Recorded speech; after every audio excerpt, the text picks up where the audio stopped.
Alright, what's going on? It's Sean and Ev here with SEVelocity coming at you. First official episode. Did a few practice runs, try to get the hang of it.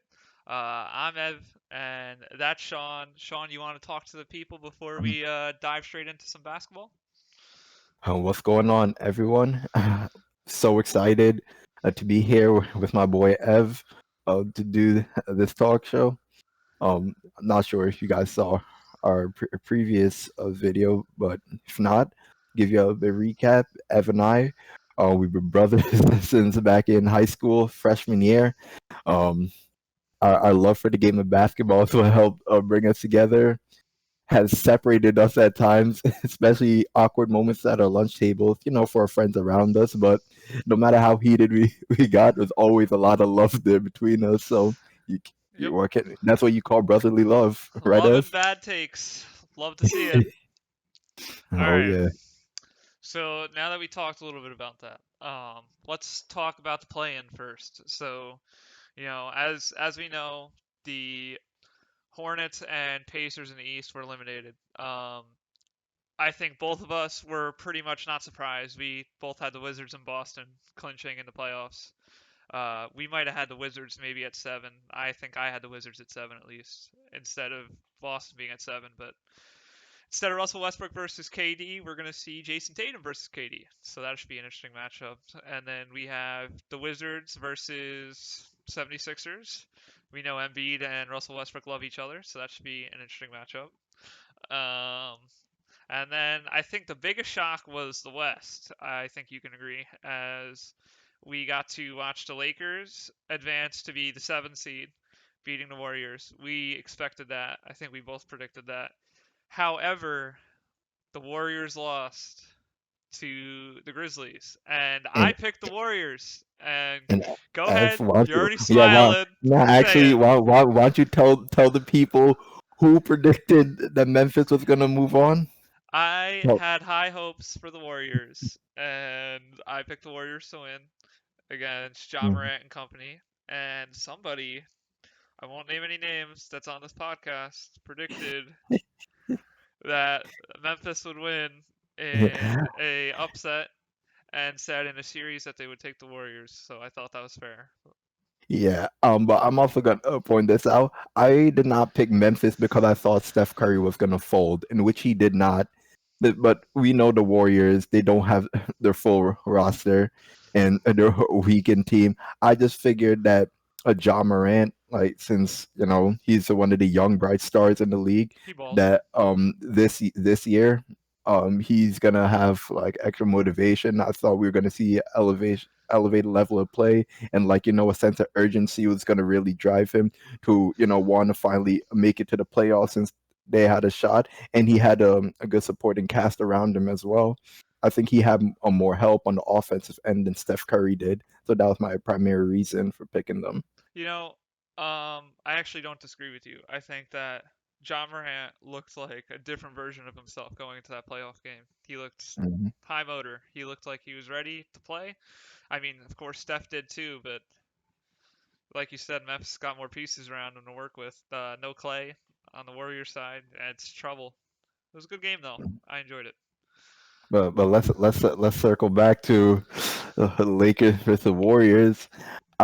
Now I'll admit, watching it, I was very frustrated in the beginning.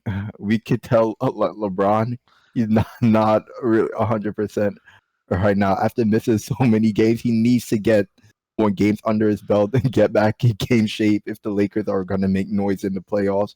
Him and Anthony Davis, and then with the addition of Andre Drummond, figuring out how to coordinate in the post between those two be a challenge.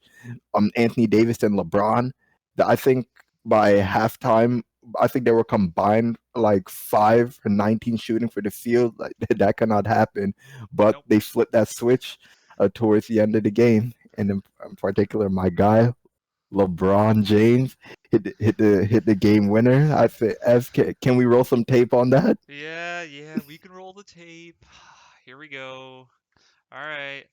Shout out real quick to FlightsManager who posted the video and ESPN obviously for recording it. We don't own any of the footage, but let's roll it. They get it to Caldwell Pope. Almost lost it. Shot clock at 7. James, 2 defenders on him. To Caldwell Pope inside. He's tied up by Green. Throws it back up top. James puts up the 3. Oh, it's gone! LeBron James from downtown! LeBron James. So, of course, as you saw there, LeBron crushed Steph Curry's dreams of clinching the 7th seed. But I mean, I can't say anything. I used to be a LeBron hater. I've grown past that to respect him. Mhm. It was a heck of a shot. I can't complain. Not what I expected him to make, but he was ice cold and showed everyone doesn't matter. He's the king. But in fairness, I will say Steph Curry was the best player in that game. I agree. I He agree. Steph Curry definitely was. and Steph Curry is definitely high up in the MVP conversation, but we'll talk about that another time. Absolutely. So, all right, now that we talked a little bit about the play-in, let's talk about playoffs. All right? You see, all of you see what I'm repping right now. Heat Nation, Vintage D Wade, Jimmy Buckets, Duncan Robinson, the bad man, Bam Bam Bam Adebayo. We're ready for the Milwaukee Bucks. Are you This is done? round 2. Are you done? I'll give you the floor. It's okay. The Knicks best defense in the NBA. I'm not worried. We'll take care of the Hawks. Promise. All right. So Okay. before this episode, Sean and I decided to talk a bit and fill out our own brackets on the NBA website and give a rough idea for our predictions. So right now, I'm going to share the screen and show um, the playoff brackets that we both predicted. So starting with Sean's bracket, if you would like to elaborate, sir. Why don't Sure. you give everyone some information about your picks and why you picked who? Okay, so because it's easier, I will start from the East Coast. We'll start from top to bottom. Philadelphia 76ers versus the Washington Wizards.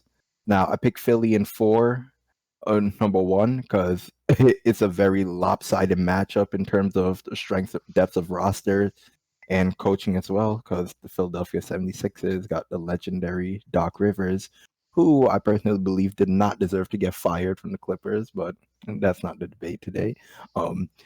But yeah, I picked them winning in 4 because despite the fact that Russell Westbrook and Bradley Beal, they started to um, build some synergy and work better together towards the end of the season, there's still iffy there. They don't really have much of a supporting cast around them as well. And then there's a big size mismatch. So that's why I picked Philly to sweep them. Now I'm gonna Nah. slide over to mine. Mhm. I feel like we'll talk about each game one by one, just because I feel like that'll be easier to follow. Sure. So, all right. So if we shift over to mine, I have Philadelphia also winning. Not a Sixers fan, uh, like some people. Uh, My home team. Yeah, of course. But I do think that the Sixers are very good and they're a very tough matchup for Washington. I think that I have a little bit more faith in Washington. I have them getting one game. I have Philly winning in 5. But that's solely because I feel Russell Westbrook or Bradley Beal is going to go off one of those nights and carry the team on their back to a win. I hope that I'm wrong. I would love to see the Wizards play better, but Joel Embiid, Ben Simmons, that entire squad, Seth Curry, it's too much. There's too much talent around them to match up against Washington and for it to be a fair fight. So I'll go on to the next pick and then we'll go back to yours. Sure. My Knicks versus the Atlanta Hawks, the 4 versus the 5 seed. Knicks got the home court advantage. Uh, I'm a bit biased here, of course. I'm a Knicks fan. I always have been. I have the Knicks winning in 6, though. I tried to be realistic. I think the Knicks could win in 5, but number 1 team in the NBA in points against, one of the best defenses out there. Julius Randle, you got R.J. Barrett, which by the way I learned today have the most minutes played in the NBA this year. Top 2, Randle was 1, Barrett was 2. Jokic was 3 for anyone wondering. But most minutes played, Thibodeau, made them leave it all out on the floor, and I think that they might be tired, but I think that they're going to get the job done. They're going to lock down Trae Young, DeAndre Hunter, um, Clint Capella, anyone on the court. It should be a close series, though. I think that defense is going to matter, and I think the Knicks have the edge. So, Sean, would you care to elaborate on that? Yeah. First, I need to, reveal to the audience the hyperbole that you just came out with. He said that the Knicks were going to lock down Trae Young. Well, Evan and I both know that's not happening. But I do agree that the Knicks will win, and I'm the antithesis of Evan because it really burns me to say this because you will not find a bigger Knicks hater than me. And FYI, I'm a New Yorker, but there's some history as to Fake New why Yorker. I'm a Knicks hater, but that's not for today. Anyway, yes, I do have to acknowledge that the Knicks roster all around is stronger than the Atlanta Hawks at the moment offensively. They the real only offensive force, noteworthy offensive force, I should say, is Trae Young. They're They do dogs, the have Knicks. say what? The Knicks are dogs. You can admit it. It's Yeah, okay. yeah. Dude, I think the only real dog you have on Atlanta is Clint Capella, who we both like a lot. Yeah. But um, if I were to compare the two teams, I will say we could say that Julius Randle and Trey Young, even a different position, we'll just say they cancel out like in terms of overall ability. The Knicks roster, I think most credible basketball fans would easily take over the Atlanta Hawks, and the one name in particular comes to mind for me who has a big chance of getting Sixth Man of the Year, Derrick Rose. Now, it's very hard for people like Ev and I to see Derrick Rose in the role of sixth man. Just thinking back to the potential he had, what he really should and could have been if it weren't for injuries, but the man, despite what he's been through, he's still an elite point guard in this league and very effective for teams. And he's proving that right now with the New York Knicks. And that is why I'm picking them to win this series. Name a better duo than Tibbs and D Rose right now. I'll wait. Mm, Go ahead. Say yeah, something else. nah, I'm sorry. I can't. I'm trying to think of coach and player duos. I can't pick one right now. Just chemistry wise fits so well. All right. Yeah. Let's talk about your boys in Miami. Um, I think this is a pretty controversial pick, but I'll leave the floor to you first since we're on your bracket. The Miami Heat round two against the Bucks.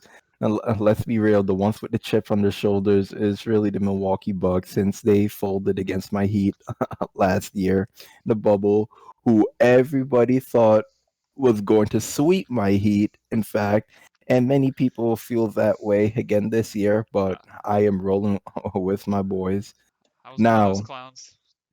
I picked them in 7 games because this is how I actually came to this conclusion. Let's say perhaps I would have flipped and say the Bucks win. I would see the Bucks beating the Miami Heat in a sweep or in 5 games. But for the Heat to beat the Bucks, it would end up being in 7 games because of the matchups.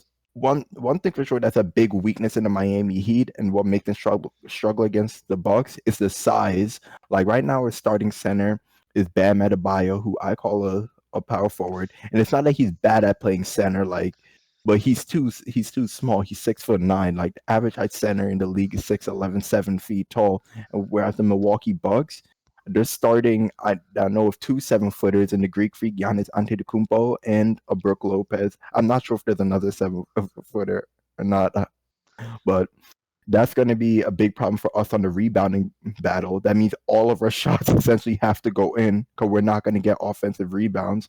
But what I do believe in the Heat is in our perimeter shooting. While I think the Bucks have a larger quantity of shooters on the roster than the Heat, I believe of the two teams, we have the purest sharpshooters in Duncan Robinson. So that's going to be interesting. And now to compare the two best players on the Heat, Giannis Antetokounmpo and Jimmy Butler. Now, I will agree here. I believe that Giannis Antetokounmpo is a better overall player than Jimmy Butler. However, in terms of the way the floor spacing is going to work out and the a defensive scheme and how that'll impact the offense, there's going perimeter shooting again is going to be key, and perimeter shooting is a huge flaw in the Greek Freaks game. And Jimmy Butler also is not a very good shooter, but he's capable of knocking down threes. And I look at it like this: if both players were to take 10 3-point shots, Jimmy Butler would hit 4 out of the 10. Giannis would hit 1 or 2 out of them. And that's going to be a big problem. And then also the free throws as well. What was really pivotal last year was that Jimmy Butler did a good job of putting Giannis Antetokounmpo in foul trouble early in the game to keep him off the court. And and on the other side, they will oftentimes foul Giannis to put him at the free throw line because when he starts free training to the basket, he's virtually unstoppable. Because and especially because he's taller than everyone out there as well.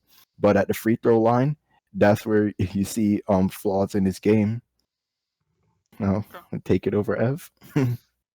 I agree with some of what you said. Specifically the free throw shooting. I think Giannis needs to make free throws. I think that's going to be essential in the series. I think that's going to be a problem in the series if he doesn't make them. He gets to the foul line a lot because he draws contact a lot, like we both established. I, however, have Milwaukee in 6. I know that you found it that it would be a shorter series if Milwaukee wins. I think that I mean Giannis is Giannis. We can only say so much about him. I think that there's going to be players on both teams that are going to be difference makers. When you talk about Miami, I think Duncan Robinson and his 3-point shooting is going to be something that has to be addressed from the Milwaukee side because it'll kill them otherwise. And I think that Drew Holiday wearing down the Miami Heat front court or back court, excuse me, is a Yeah. problem too. I think Uh, that. do you mind if I pitch in for a Go sec? ahead. That's something I miss also. Yeah, he's gonna be a huge problem because, to me, Drew Holiday is arguably the best perimeter defender in the league. Like he's such an animal out on the perimeter, so it's gonna really impact our ball handlers on the Heat. On from the starting lineup, it's gonna be primarily Jimmy Butler, so I think he's gonna contain him a bit. And then coming off the bench, Goran Dragic, who's honestly probably maybe our arguably second best scorer on the team. Who? So when he's handling the ball, that's going to be a problem for him as well. Yeah. It's difficult because I think that Drew Holiday will make a defensive impact, but I think that we could talk as much as we want about Giannis. I really need to see Chris Middleton step it up in this series. He's always been on the fringe of this all-star, but not superstar star. He's not on the same level as people like Damian Lillard or anything or Kevin Durant. We don't expect that, but he needs to make some sort of transition from all-star to you know the in between superstar and all-star. I think people like Jimmy Butler are kind of a good example of that. Jimmy Butler's not a top 5 NBA player, but he's a great player, and I think Chris Middleton still needs to take that step up to really take Milwaukee to the next level. Mm-hmm. I also think that Brook Lopez is going to be a problem down low because of the size, like we talked about. No matter how old he is, he's experienced, and experience helps always. Mm-hmm. And don't forget his shooting as well. He can stretch the floor. He's one of the best pure 3-point shooting big men like I've ever seen. And he could shoot free throws. Yeah. So And he also he's actually a somewhat underappreciated rim protector. He's not a rebounder, but he can actually step up and block shots. he's been around. Yeah, but So but I gotta also say it would also help the Bucks if Giannis developed the jump shot as well. that's crazy. Well, maybe you guys should find a center. So, all right, let's talk about the last East matchup. We have probably the most one-sided matchup in our opinions. You have the Brooklyn Nets versus the Boston Celtics minus Jaylen Brown as well. Massive deal. He season-ending injury a week ago. Big time injury. I personally found him to be just as vital as Jason Tatum in his own respect, and now you have a massive void to fill. And not only are you doing that going into the playoffs, you're doing it against James Harden, Kevin Durant, Kyrie Irving. So, not to mention, the old stars that they have on the team like Blake Griffin or DeAndre Jordan, and then Joe Harris as a underrated, underappreciated player. Uh, there's too many matchups for Boston to keep up at all. I don't think that the series is going to be close. I think that Brooklyn's going to blast them straight out of the playoffs, and I don't think it's particularly going to be pretty. I think that there's just too much star power. There's too much ball movement to go around. Where there's plenty of guys that they can give the ball to. So I don't think that Jason Tatum can't guard three All-Stars simultaneously, and that's going to show in the series. I think it's going to be Brooklyn in 4, and I think it's going to be ugly before it gets pretty. So what do you think?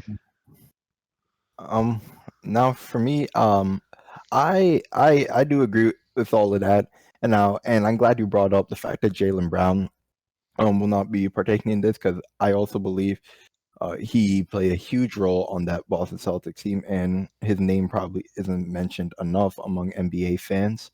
But obviously, offensively, that'll hinder them. But I think his loss is a bigger loss on the defensive end for them because in this particular matchup, Jaylen Brown is probably the best all-around defensive player there.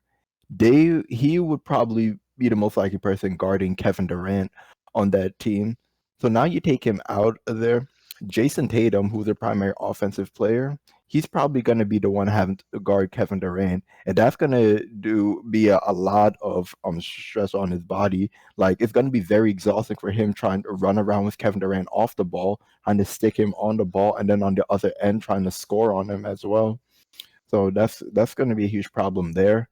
The reason why I said it was a bigger impact defensively because offensively, I think Boston, despite it being a big loss, I think they could kind of work their way around that because in Kemba Walker, even though he's not as effective as he was back in his Charlotte days, he's still one of the best scoring point guards in the league. And it's an interesting matchup between him and Kyrie Irving because people look at Kemba and say he's a mini Kyrie. Now, I think Evan and I both agree that Kyrie is a better player and he'll outplay He's going to show him Kemba. too. He'll show him. Kyrie's going to show Yeah.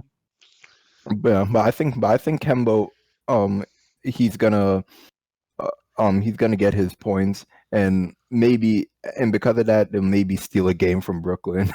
Maybe. Are we going to talk about? Is it going to be Kyrie Irving versus Kemba Walker, or is it going to be James Harden versus Kemba Walker? Because James Harden's been playing point guard too. That is true, but I believe it's gonna be. I think they're gonna mix that up. I think Kemba Walker is gonna be guarding and Kyrie and vice versa because of in the size. I have to ask, like you said, you have the Celtics in 5 or Brooklyn in 5. Mm-hmm. What needs to happen for the Celtics to get that one win? Well, one thing for sure, a whole lot of luck and hope, hoping that the Brooklyn's offensive firepower, if not at its peak potential, a bad night for Brooklyn. And which is possible. I think if anything, game 1 is their best chance for Boston to win because of the lack of chemistry of the Brooklyn Nets team. Because I believe the big 3 in Brooklyn, James Harden, Kevin Durant, and Kyrie Irving, I think they've only played together 8 times this season. So that may come back to hinder them, and especially after adding a guy like Blake Griffin to the team. I think they're gonna have things to figure out on their end because of chemistry, but because of the talent that they have, we know they're capable of overcoming that. But I believe game 1 will be the game if Boston wins a game in this series, that'll be the best opportunity. Okay. So well, now let's move to the West because you have some explaining to do. As you can see at Mhm. the top left of this absolutely crazy bracket, we have a massive upset going into round one. Do you care to explain? Yeah, sure. I'm going to start. I'll do at the top the Utah Jazz and the Memphis Grizzlies. And honestly, it just comes to one name, Donovan Mitchell.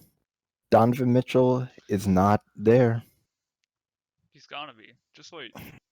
Gonna be, but will he actually be there? Meaning 100% the Donovan Mitchell that we all know and love, Spider Mitchell. I think that's gonna be a big problem. I think it will make life easier for John Morant. And Donovan Mitchell, he does a lot of facilitating for that Utah Jazz offense. But I'll be honest, I was very surprised to see that the Jazz managed to hold the number one seed without him. But for the postseason, I don't think it's gonna work. Yeah. Okay. Mhm. Well, we'll shift to my bracket real quick because, as you know, I disagree pretty fiercely. I have Utah on 6, and I think that's generous to Memphis. I think that it could be Utah on 5 or 4 potentially. Mhm. I think that Donovan Mitchell will be back.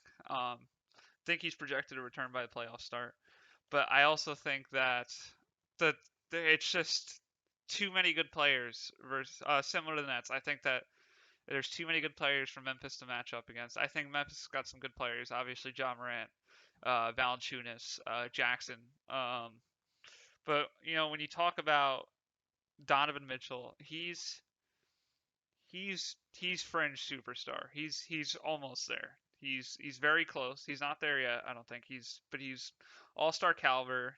But he's a very good player, and I think that you have him and Rudy Gobert, and then you have all these role players like you have two six men of the year and Joe Ingles and Jordan Clarkson.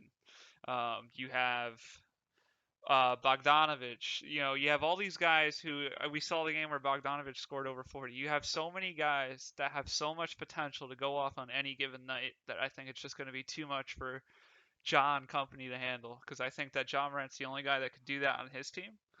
And I think that, especially with home court advantage, it's going to be difficult for Memphis. But I am a fan of Ja, so I wouldn't mind seeing him upset the Utah. But I just think that Utah's too good. I just want to refute that a bit to the Utah take. I definitely hear you on that. Like, I think they have the holistically, including Donovan Mitchell, there that it's a very interesting team. They have a good balance of perimeter shooting, rim protecting, and Rudy Gobert.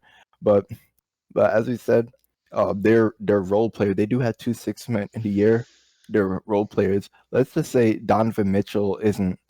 Um, let's say he's not there, and they have to play without him.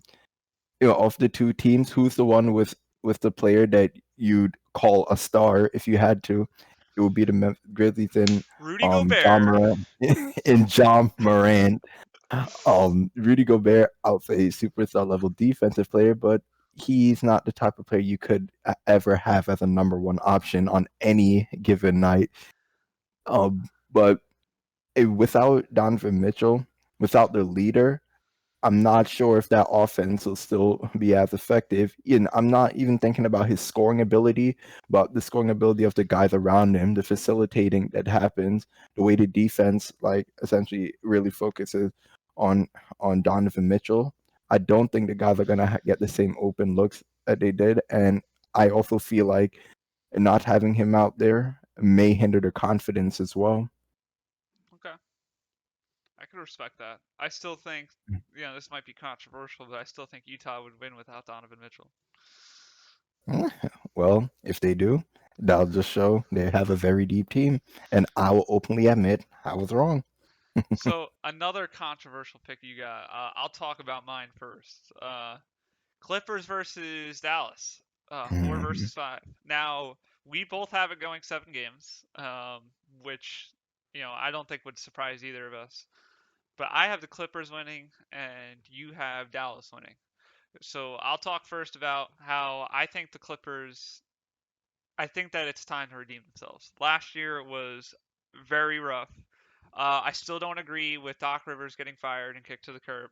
Uh, I don't agree with the hire of Tyronn Lue. I do think that they wanted a looser coaching system though, and that might come to benefit them. It's very simple. Kawhi Leonard will show up as he usually does. It's on Paul George. Paul George has to show up, and if he doesn't show up, then they don't have a chance. Kawhi Leonard cannot do everything. The Mavericks have a better team than they are given credit for. Um, Porzingis and Doncic just have a really good chemistry, and their separation and ball movement just works really well for the system that they're running with Carlisle. So if Paul George doesn't show up, I think it could easily go the other way and turn ugly potentially. But I have faith in Paul George this year. I didn't last year, not against my Nuggets. So I'm gonna go and roll with the Clippers, and I think it's gonna be because of Paul George. I think Kawhi will be the leading player, but Paul George is gonna be the difference maker to carry them just over the hump to win that series. Yeah, I totally agree with you on that. That Paul George will be that pivotal player because I still remember last year watching that Nuggets game 7 between the Clippers and the Nuggets last year. I was sitting there in the fourth quarter. I was dumbfounded, like wondering, it is really happening right now that, that the Clippers were down 20 points. Jamal Murray had 40 points on them, and I could think, okay, Kawhi's gonna take over. A minute passes, Kawhi's gonna take over, and I say, Kawhi, take over. What's going on? But I agree. That was definitely the lowest point in Kawhi's career. To me, it was probably the biggest choke job of a superstar I've ever seen in NBA postseason. But I I don't think it'll happen again because for majority of Kawhi's career, he's elevated his game in the postseason. I mean, he stabbed me in the heart back in 2019 against the Philadelphia 76ers, but that's neither here nor there. But Paul George, unlike Evan, I have no faith in at all because he just shown consistently year after year after year in the biggest moments he folds. Like I could not believe he hit the side of the backboard wide open in the corner again in game 7 against Denver. And I'm sorry, I just at this point because I've tried to remain optimistic about Paul George, but now I need to see it to believe it. But now my belief in the Dallas Mavericks is in the young boy Luka Doncic. That kid is so special in this league. In fact, this was the first round matchup last year as well in the playoffs. To me, Luka Doncic on some of those nights, he was looking like the best player in the series between both teams. Like Kawhi Leonard, many agree that he's the best defensive player in the league. He was having a lot of trouble guarding him. Even when Luka got him inside, he was faking him out. Like Kawhi was having a lot of trouble with him, and Luka's not just a scorer. His playmaking ability, his court vision and passing, the way it elevates the guys around him, especially with all the shooters they have on their team, especially that 7'3" shooting guard and Kristaps Porzingis. It's gonna be a spectacular matchup. Watching that floor spacing and the pressure it's gonna put on that Clippers defense. But I also picking Dallas because the Clippers offense, I'm not 100% sure if I'll necessarily say it's worse, but I'll say it's different now because of the loss in Lou Williams. Because while we feared the Clippers a lot last year, that they had 3 players capable of averaging over 20 points per game and like getting hot on any given night. So, and Lou Williams was that force coming off the bench that practically no other role players in the league could contain.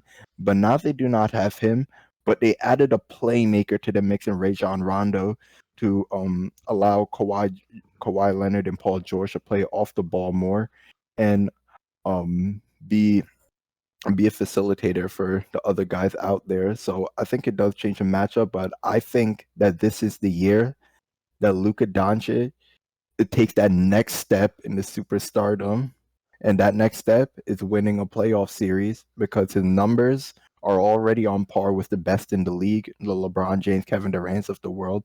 Now we just need to see consistency and see wins from him, and I think we're about to see it. And he's younger than us. Younger Yep, than us. It's crazy. he's a bad boy. Yeah. I do want to make one more quick comment about the Clippers and Maverick Mhm. series. More towards I didn't give enough credit to the Mavericks bench. I do think it's a bit underrated. Um, when you have the best in the league in Boban Marjanovic, it's pretty hard to compete with. But really though, like you got guys like Tim Hardaway and JJ Redick, and I think those guys are severely underrated to come off the bench and just contribute whenever someone's tired. But like you said, Luka's gonna have to play his heart out, and Porzingis too. Porzingis can't just sit in the background, similar to Paul George. And most importantly, with Porzingis, the biggest key with him is stay healthy. Because I'm telling you right now, last year, I think the Mavericks won 2 games against the Clippers. If and Porzingis was hurt in one of those games, I truly believe if Porzingis stayed healthy in that whole series, maybe Dallas might have beaten the Clippers last year. Because Luka Doncic was that dominant and consistent in that series, more so than Kawhi. All right, let's talk Denver versus Portland. This is a matchup that I when the Knicks aren't in contention, I do like to root for Denver. You know that I like Jokic. For those of you who don't know, Nikola Jokic is one of my favorite players to watch. But this is very difficult for me to pick. I believe you, so as you can see, you have Denver in 7, and I want to say I have Denver in 6. But there's something missing, and that can't be overstated. Jamal Murray is gone and out for the year, and that kind of leaves Jokic alone. He's got a good team around him. He's got Porter Jr. He's got guys like Aaron Gordon too, but he's alone star wise. Jamal Murray was one of those guys that could put up 50 any given night out of nowhere, and I think that without him being able to match up against Damian Lillard, I think it's going to be way more difficult than initially anticipated going into this playoff game. But I still think Jokic is going to get it done, and I think that he's going to just dominate. I believe Nurkic is still playing center. And I think that Jokic is going to wreck him during the series. Do you have any thoughts regarding that? Yeah, I believe in Denver winning this series as well. It's going to be a tight race. There's one name that you missed, and it's Michael Porter Jr.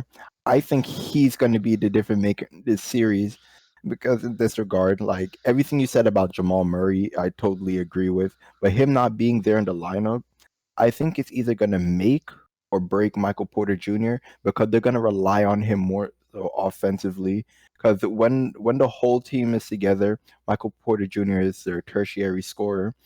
But now he's going to have to assume the role as the second guy to Nikola Jokic, and that's going to increase his usage rate. Now, that added responsibility on his shoulders is either going to elevate him because he'll have the ball in his hands more and give him more opportunities to shine because both of us see a lot of potential in him as an all-around offensive player. However, at the same time, that those moments like that sometimes break players. If he's not ready for that moment, it might actually be a hindrance to him, a hindrance to the team, a hindrance to Jokic, and then it will be a lot more low for Jokic to carry alone. And it's funny, this matchup, it's their offensive games, their strengths, they're polar opposites. We know that the Portland Trailblazers on the perimeter with their yeah, you might as well call them the Splash Bros 2.0 and Damian Lillard and CJ McCollum. They are so formidable and can get hot at any given night. We've seen Dame Dollar go for his 50, 60-point games. But what people forget is a big reason why they win those games is while Dame may have 50 or 60, he has CJ backing him with another 30 points. So, and it's very hard to contain that. Whereas Denver now, Nikola Jokic, the big boy in the post, he's gonna dominate down there. He may not be super athletic. He's slow, can't jump, but he's a big presence. He's strong, and he has insanely insane footwork, and he's a very skilled passer as well. And his court vision is superior to majority of the point guards in the league today, and in fact, on par with some of the all-time great point guards. To me, I know that most people, when talking about the best passing big men NBA history, you normally jump straight to Tim Duncan, which he was. But I think Jokic's passing ability and court vision transcends that of an elite passing big man. Like when I see Jokic with the ball, I'm seeing LeBron James, Luka Doncic, Chris Paul, Magic Johnson, Larry Bird. That level of decision making and court vision are from a center, and that's coming from down in the post and even out on the perimeter. And Jokic is capable of getting hot from three as well in the mid range shots. So he's honestly he's Playmaker. one of the he's one of the best all around offensive players this game has ever seen. I agree. Um, it's gonna be I think that's probably gonna be one of the best series in the first round. Maybe outside of the last one we're gonna talk about, because this is a interesting scenario. The Lakers are the 7 seed, but it's almost like they're favored. I'll talk first briefly about it. I think that the Lakers are one of the top 3 teams in the West, but I do believe that Phoenix is just as good, if not better. And I have Phoenix winning in 6 games. Uh, I think that might be 7. I want to change it to 7 games. Phoenix has been together all year. I know LeBron and AD have been hurt a lot, and haven't shared the court as much as Devin Booker and Chris Paul. But I think that, when you have guys like Devin Booker and Chris Paul, and not to mention, DeAndre Ayton, I think that they've got to spend almost the entire NBA season together. And I think that the home court advantage is going to help too. I don't want to see LeBron get eliminated in the first round, but I also think that the Suns deserve to make a deep run in the playoffs. It's an unfortunate matchup because I like both teams to go far in the playoffs if they weren't facing each other. I think that this is almost like a 2 versus 3 seed, but sadly, with Lakers injuries, we're forced to watch it as a 2 versus 7 seed. Um, I think that it's going to be difficult to see either team go home, but I am Team Suns all day. No, yeah, I totally agree with you on that. Like, this was such a hard one for me as well. Like, as you know, like LeBron James is my favorite player, so I definitely don't want to see him get sent home. You know, I'm a big Anthony Davis fan, and just so the viewers know, it's not because he's playing with LeBron. You could add Evan. Both of us, in fact, were big on Anthony Davis back in his younger days in New Orleans as well, back in high school. But their injuries are what, as Evan said, had hindered them. But the reason why I picked them winning ultimately is that, let's just say they do get back to playing. I'm not going to say 100% because they haven't had enough games in yet, but let's just say maybe 80%.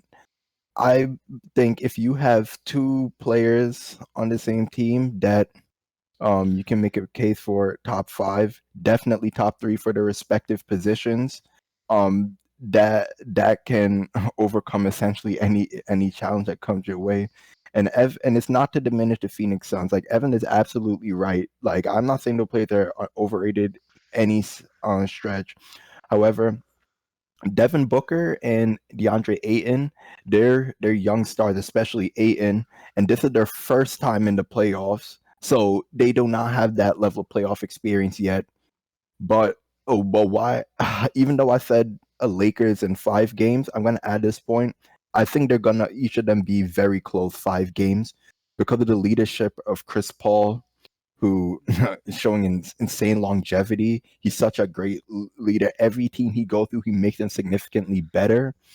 It's not always quantified on the stat sheet, but when needed to, he can score with the best of them. He can facilitate anything that's needed on the team from a point guard. if Chris Paul, he can check it off.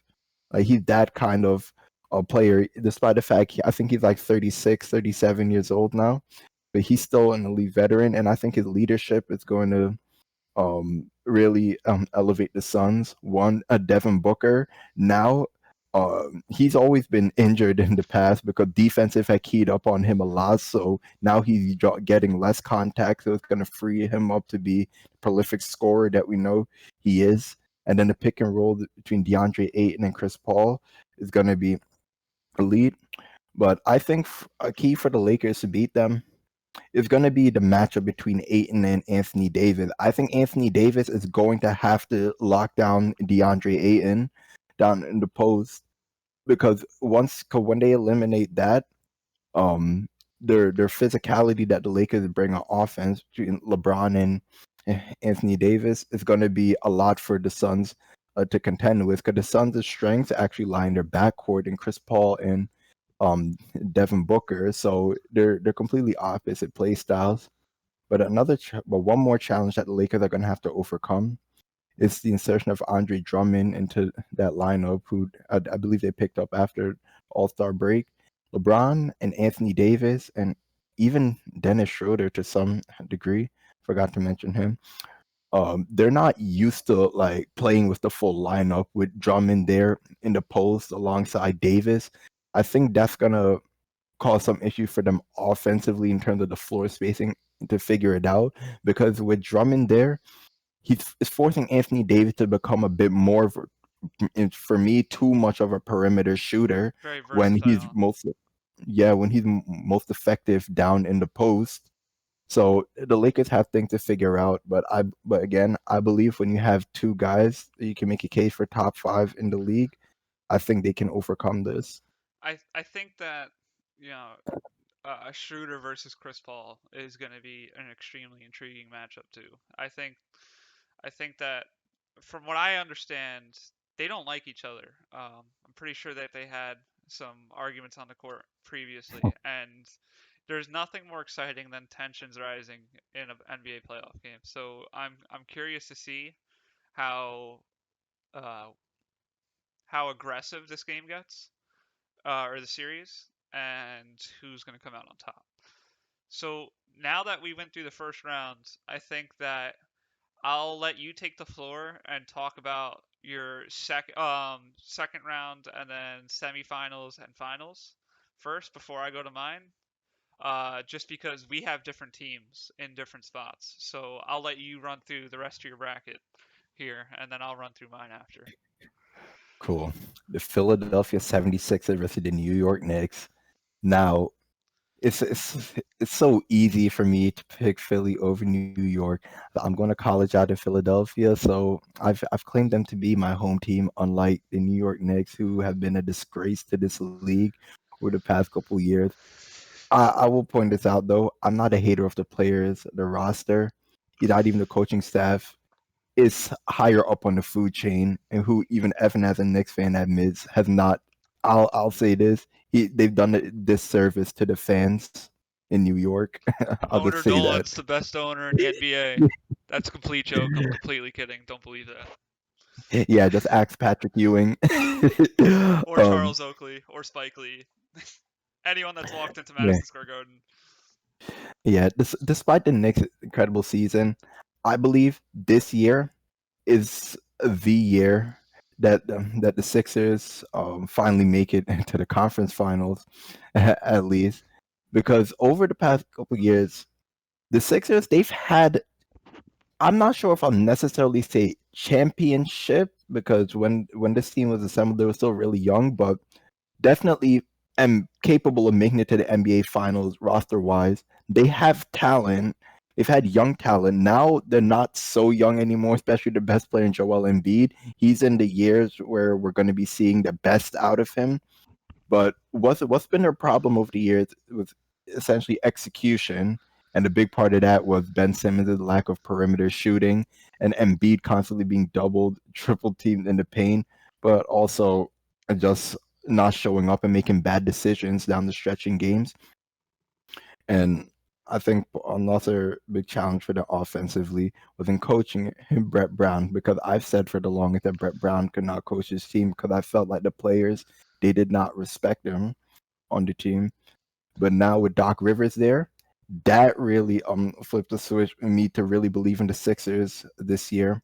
And also acquiring Seth Curry, because I remember was it a year or two ago when they lost JJ Redick. I that hurt them so much because they did not have that pure 3-point sniper to put pressure on defenses, but they replaced that in Seth Curry, who to me, I'll say in terms of a pure shooter, we could say they're maybe about equal, but Seth Curry's a better all-around player. He can handle the ball, he can facilitate a bit, and he's a better defender than JJ Redick, so that adds another dynamic to the team. And in addition to scoring off the ball, also Tobias Harris this year, he finally started to play like the Tobias Harris that the Sixers are Paying him paying to him. be. Yeah, paying him how much is the contract? I mean, is it like $150 million? um, I know it was a big contract, but he was finally given the Sixers I of think he gets 34 million a year, something like that. yeah, in 5 years. So let's say 120 something Yeah. million. Yeah, now he finally given them money's worth as that offensive player. And what's interesting about the Sixers team is they're better because Ben Simmons has a lesser role as the scorer, and he can literally be a pure facilitator and defensive player. And funny thing on defense, there's a good chance he could get defensive player of the year. Uh, but but the Philly, they're playing new energy, and I do not think the New York Knicks can handle this talented team if they play how they're supposed to. If what the Sixers were doing in the regular season translate into the postseason, but the New York Knicks, they also don't have anything to really brag about in postseason. Appearance, and despite the Yeah. fact they have a new roster, they Uh, have a new roster, so I can't hold that against them. It's really just a franchise legacy I'm holding against them. But I believe the Sixers will topple the Knicks. they're very Now, good at getting sent home in the first 2 rounds. yeah, the Knicks know all about that as well. Hey, hey, hey. So now we'll see Philly over New York. Now the Miami Heat versus the Brooklyn Nets.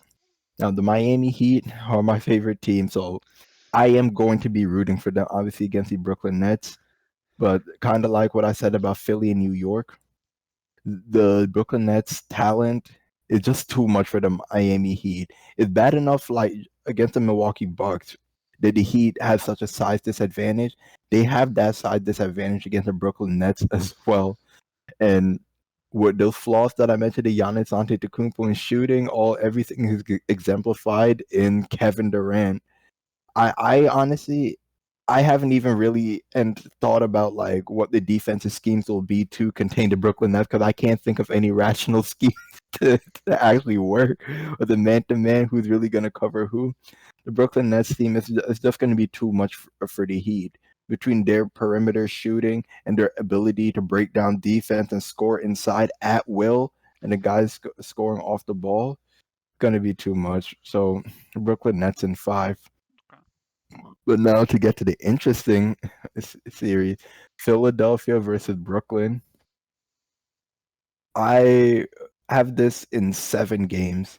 Now, I have the Nets as the favorites because if we're looking at this as what's the most likely event to happen, again, the Nets, I picked them to win because they have two guys who have been to the NBA Finals before, won championships, and know the level of play necessary to get there in these big moments. And that's Kevin Durant and Kyrie Irving and James Harden. He's played in conference finals before as well in those big stages. So the experience is definitely a big factor over these 76ers. But also um, they're just better. They're big three. They're star players. They're overall collectively they're better than the Philadelphia 76ers. However, now this is where I get a bit subjective. I am picking me personally, who I'm rooting for. I'm picking the 76ers to win this series, and there's a part of me who actually feels like they can do it, just because there's a lot of mismatches that's happening this series, and in particular, it's in Joel Embiid. They do not have a presence on the Brooklyn Nets to handle Joel Embiid down in the post. The only thing that I see that's gonna stop Joel Embiid from dominating in this series is Joel Embiid himself. So if Embiid shows up and dominates down in the post like he's capable of, he's bigger, stronger than all these guys. But on top of that, he's skilled with post move. He can stretch the floor, hit the three ball. He can rebound, and then on the other end, he can protect the rim. And Philadelphia defense has never been a weakness for them. Even now, where as I said before, Ben Simmons is a favorite to get Defensive Player of the Year. I think because he doesn't have that big of a role scoring wise, he's the perfect person to have guarding Kevin Durant. Kevin Durant is a 6'11 player. Ben Simmons is 6'10. So as Ben Simmons' efforts on the court goes primarily in the defense this year, and I think that's very important because Kevin Durant, I mean, he's a handful for anyone, no matter how great a defender you are. And in reality, he's not going to shut down Kevin Durant, but you have to make things it's tough for him. And as for Kyrie Irving and James Harden, I'm not exactly sure who's going to be guarding them, but I believe that the Sixers are capable of scoring on these Nets as well. So it's going to be a battle of offense. So what's going to be key is how effective Simmons will be on containing Kevin Durant to some degree, Joel Embiid's dominance in the paint, and the rebounding battle for sure. And also how well Tobias Harris and Seth Curry fare in the scoring battles between the Brooklyn Nets backcourt players. Okay. But since we're just looking through the brackets, Brooklyn Nets most likely event in the NBA Finals. Okay. Now for the West. Or did you want to go over your East first, Ev, or should I just keep going? You could finish up, and then I'll go through mine. Okay. The Memphis Grizzlies and the Dallas Mavericks. I'm not gonna have too much to say here. Again, the Memphis Grizzlies, uh, despite the fact they finally came on the scenes, this is their first time in the playoffs. These Dallas Mavericks, they've come here. This is their second year here, but if we were to look at their two respective teams as evenly matched, and neither of them really have into the role players or guys around their two stars, like they're not really super teams, like superstar cluttered teams. But there's a big disparity in the skill level of Luka Doncic and John Morant at this current moment. And I think Luka's impact on the Dallas Mavericks is in a way transcendent, significantly exceeds John Morant's. So that's why I don't think this is going to be too tough of a series for them, especially if they get past the Clippers. The Memphis Grizzlies won't really be a challenge for them. Now the Lakers in Denver, it'll be just like last year's Western Conference matchup. Now without Jamal Murray, even as much as I gloated about Michael Porter Jr., whether it'll make or break him, without Jamal Murray, I do not see them handling these Los Angeles Lakers at all, because again, you have two guys who are, you could argue, at being top 5 players, and Nikola Jokic, I think we both agree, is a definite top 10 player in this league. Top And 5. you're not gonna like this, but I believe that Anthony Davis can bother Nikola Jokic a lot on the defensively. In fact, I'm not going to say completely shut him down. I'm not going to disrespect Jokic like that, but maybe closing out the game, he will pressure him a lot. But on the other end, we know Jokic cannot guard Anthony Davis, especially if Anthony Davis pulls him out on the perimeter. Jokic is going to have his handful in that matchup. And while Anthony Davis and Jokic are going at it, the Lakers will have Drummond to just rebound the ball. The Denver Nuggets don't have that luxury right now. Nikola Jokic is essentially their only rebounder. I mean, Michael Porter Jr. at being 6'10", he can help, but he's not a very consistent rebounder. And now, but he's going to be matched up against LeBron James. And I believe if they get to this point, past the Phoenix Suns, at that point, LeBron and Anthony Davis, they probably would be closer at playing at their peak performance. And LeBron and versus Michael Porter Jr. is such a lopsided matchup. I mean, Michael Porter Jr. he's still very young in experience, and LeBron he's among the greatest to ever do it, and he's still playing at a very high level. He's in unprecedented territories. As a matter of fact, being 36, 37 years old, that's going to be a big problem for them. They don't have the defensive players to really mark these Lakers, and then without Jamal Murray, I don't think there's gonna be too much of a backcourt battle between the Nuggets guards and Dennis Schroeder on the Lakers either. And and don't forget Taylor Horton Tucker, who finally came on the scenes. So that's why I think the Lakers will beat these Nuggets. Now, the Lakers and the Dallas Mavericks, a similar commentary here. I think this it's going to be a different dynamic. Even though I picked the Lakers in 5 because of how physical these Lakers are, it's going to be a lot for the Dallas Mavericks to contain them. I can see these games ending closer than the Nuggets games because of how the Dallas Mavericks is spaced out with shooters. So it's going to be put a lot of pressure on the Lakers to guard the perimeter because Luka Doncic has a similar effect to LeBron James offensively. He draws a lot of defenders to him and is excellent at driving to the basket, but has insane court vision to like kick out the shooters. So you can't, despite the fact that Luka is a guy who you have to double team and send help to guard, you can't overcommit to him too much because he turns the guys around him into threats as well. But LeBron's been at it longer. Again, LeBron and Anthony Davis together, they're a superior duo to Kristaps Porzingis and Luka Doncic by far. So that's why the All right. Lakers will beat the Mavericks. So what about And the now big one? his NBA Finals, the Lakers and the Nets, LeBron James and Kevin Durant meet again. I am going to openly admit to the audience, I'm picking the Lakers solely as a LeBron fan.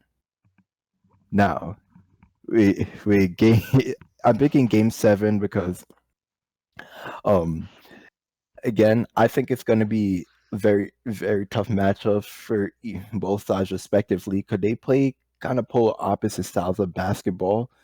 The Brooklyn and Nets guys, like just looking at their big three and just even their role players, again have a lot of perimeter shooting, and they're really finesse type players who are insanely skilled, capable of weaving their way around defensive and breaking them down.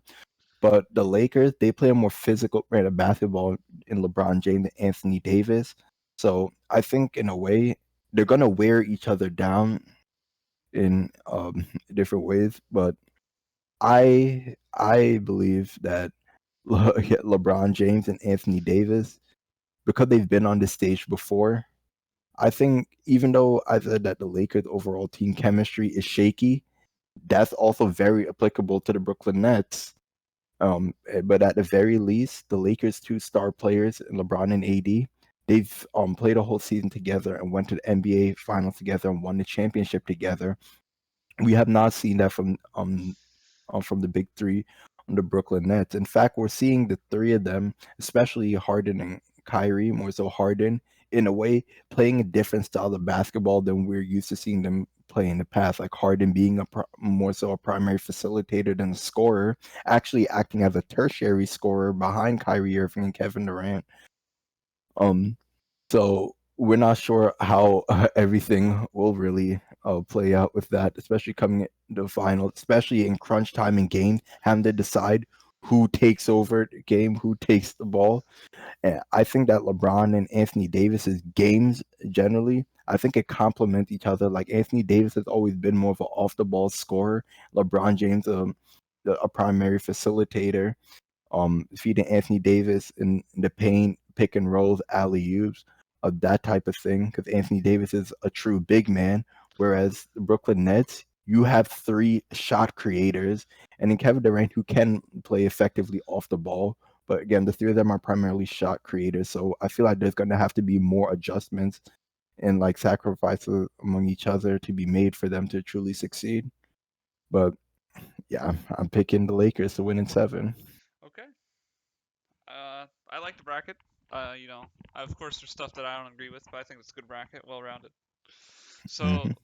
let's go to my hypotheticals, and discuss it. All right. So I'll probably be start with let's start with the Knicks and 76ers like you. Obviously I'm a Knicks fan. I really want them to win. I think they can win. I know that it's not ideal. I do favor Philadelphia to win. But I think that there's scenarios that the Knicks can come out of this with a series win. I With think my that world. regardless, as if they beat the Hawks, I think they already by far exceeded expectations for this year. Um, Even if they lose to the Hawks, but I think that making the playoffs for the Knicks is exceeding expectations because no one expected them to be near the top this year, top 4 seed. Um, However, I think that if the Knicks were to beat the 76ers, they would need. We could take Julius Randle out of the equation. I expect him to play his best basketball like he has all year in this series, regardless of who's guarding him. I think this would have to come down to more of a conversation of guys like R.J. Barrett. I think D Rose is in that conversation too. I expect him to be pretty consistent. I think if they want any chance, they need R.J. Barrett to play his top basketball. They got the return of Alec Burks. I think that he contributes a lot as well. Great role player. I think that he needs to play though again at his peak. Uh, Nerlens Noel needs to play defensively like he's played all year, and then you need guys like Emmanuel Quickly to play um, their best basketball. But even guys like Reggie Bullock, he's contributed. Said about 100 times today. Reggie Bullock's contributed a lot that's been unseen due to his stats, and I think that any of those guys showing up in the series can make the series way closer than anyone could expect. But regardless, I still think Embiid and Simmons, Tobias Harris are going to be way too much for him. Sixers and 6. Okay. So moving to Brooklyn and Milwaukee. As much as I would love for Milwaukee to win this series, there's not a chance in the world that they win this series. I think that Giannis is great. Chris Middleton's good too. Um, Great all-around roster, but the Brooklyn Nets just have a bunch of stars, and it's going to overwhelm them. I don't think they match up. I don't think Milwaukee matches up nearly as well against Brooklyn as they do against Miami. I think that they're going to get. I don't think they'll get blown out, but I don't think the games are going to be very close. I don't think that they're going to be nail biters each time, unless Giannis plays MVP basketball the entire time. So Nets in 5, and I'm pretty confident in that pick. Now on to Clippers versus Utah Jazz. I have Utah in 6, and I think that this is pretty controversial. It really depends on Donovan Mitchell's status. If he's healthy, I think that's going to be absolutely Utah advancing. I don't think the Clippers are consistent enough to play top tier basketball. And if they're going 7 games against Dallas, then going straight into the top seed Utah with no home court advantage, I think that's going to be extremely difficult to come out of that series with a win or winning the series. So I think that Utah will take it in 6 and in a comfortable 6. I think that Kawhi will show up. I think Paul George will somewhat show up, hopefully. But I think Donovan Mitchell is going to play his best basketball, as I think that he's starting to enter his prime. Uh, Now, moving on to Phoenix versus Denver. Two teams I like. As you can see, obviously the Lakers are not advancing the first round for me. I think that if the Lakers were to advance, I think they're one of those teams that, similar to what you said, Sean, I think that they're going to only get better. So if any team's going to have a chance of beating them, it's going to be in the first round where they're still rusty and they haven't played together in a while. So I think if any team's going to do it, Phoenix has the best chance of beating LA before they advance to the next few rounds. Because I think Denver's a worse team. I think Utah won't be ready for a fully prepared LA. So ideally, um, Phoenix wins in the first round and catches the Lakers off guard. Now, moving to the semifinals for both conferences, or the finals for both conferences, I have Phoenix versus Utah, and I have Phoenix winning. I didn't list the number of games, but I would say Phoenix in 7. I think that Donovan Mitchell will play great basketball, like I said in the last series. I think he's going to play really well. I think Rudy Gobert is going to play well. Rudy Gobert versus DeAndre Ayton should be a great matchup. Lots of good defense and pick and rolls. But it's going to come down to Devin Booker and Chris Paul versus Mike Conley and Donovan Mitchell. And I think that Chris Paul and Devin Booker are going to win based off of Chris Paul's veteran presence. I think that he's just been around longer. He's going to understand what's going to happen and how each game will play out. And it's going to result in Phoenix getting the win and moving to the finals. Now, Sixers versus Nets. I have never had the Sixers this far in the playoffs because they're very good at letting their fans down. Despite that, I think that they have a good roster, and I think that Seth Curry has made a big difference, along with Doc Rivers, of course. That can't be measured. Doc Rivers has contributed a ton to that team, and whether it be culture or whether it be discipline, I think that the team's completely different than last year, despite having similar personnel. But there's still too much star power on Brooklyn. James Harden, James Harden's going to play like James Harden, hopefully, because he's the least experienced of the 3 stars going into this playoffs. But out of everybody, I expect Kevin Durant to crush the Sixers. I don't expect. I would say that it would be a 6-game series in favor of Brooklyn, but I expect Kevin Durant to be the one that outplays everybody. And I know he's already the best player going into that game, but I think that that series is going to be a series where he really lights it up and clinches the finals. So now we'll finish it with Phoenix versus Brooklyn. Steve Nash versus his former team. The narrative that no one would ever talk about going into that series, but that's okay. Chris Paul, Devin Booker, James Harden, KD, Kyrie. If this is the finals, while LeBron and AD wouldn't be there, I think that the Lakers would be probably a more entertaining matchup just because you have arguably 5 of the top 7 players in the NBA, depending on where you put Kyrie.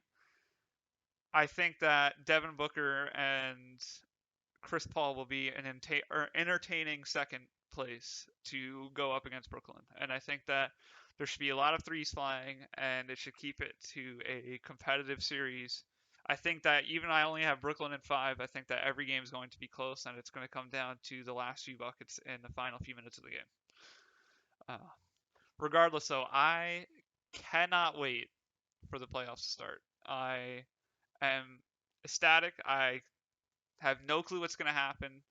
The Lakers were easily the favorite last year, but now the Lakers are a little bit different. Of course, the Nets have 3 All-Stars, so the East is going to be pretty bit interesting. But the West specifically, I cannot wait because I have no clue what's going to happen. It's going to be great series all around, I anticipate. Yeah, the play-in round, especially like it already felt like watching playoff series between what we Yeah. saw with the Lakers, the Warriors, Memphis, and Warriors.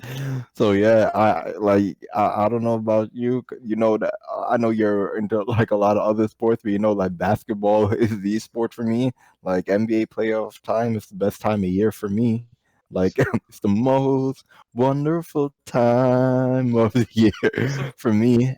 I have a quick question. Yes, Before we sir. wrap up, if you hmm could pick one player in the entire NBA playoffs that's going to play well above the rest, who are you picking?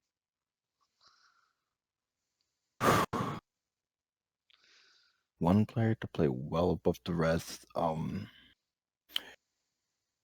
I gotta ask just a few follow questions because we gotta also consider like, are we also considering like how deep they go, or just looking at objectively, however deep they go, how well they played in their series?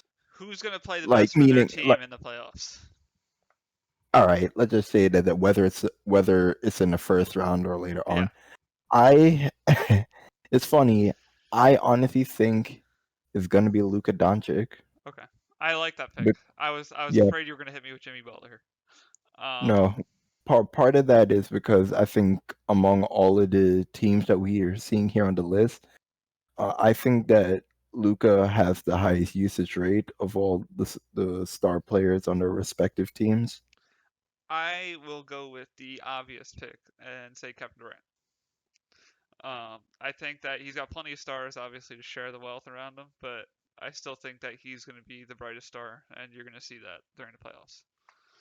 That's true, but we've also seen with KD like how deferential he can be. Like if he doesn't, like if they're in games and they don't need him to like be that scoring machine that we both think he is, he'll gladly sit back and just let Kyrie just take the show. And I think that's what's going to happen against Boston and maybe Milwaukee, but I think when we get to like the Sixers series or the final series, that's when we're going to start to see the real Kevin Durant and start lighting up Mhm. the scoreboard when it Yeah, matters that is most. true. So, Yeah. is there any thoughts you wanted to add before we wrap this up?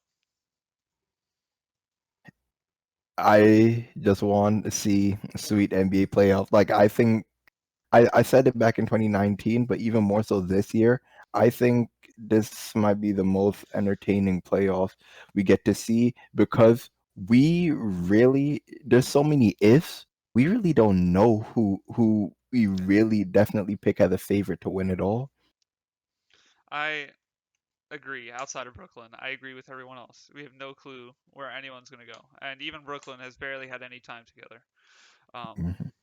I just wanted to say real quick, this is our first attempt at the podcast. We've done a couple practice ones, but this is our first official one. So, feedback's always appreciated, and just as importantly, topics. We're covering basketball. We love to talk about stuff. We might talk about the MVP race next week. We're going to be posting every week.